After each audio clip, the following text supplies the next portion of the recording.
এগুলো বলতে গেলে আমি হুজুরে কোথায় আছে সেটা বলার জন্য দলিল দেওয়া যদি যে হাদিসটা আমি বললাম এখন প্রায় 12:30 বাজে, আড়াই ঘন্টা হয়ে গেছে এখন। কারণ আমি বুঝতে পারছি, এটা বুঝতে পারছি, এটা বুঝছি এই জন্য হ্যাঁ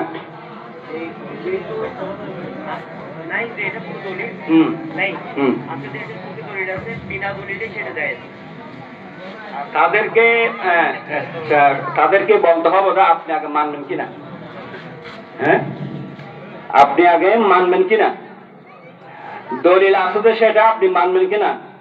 আপনি যদি না মানেন যে জিবির ফেরস্তা আসে যদি আপনাকে দলিল দেবে আপনি মানবেন না।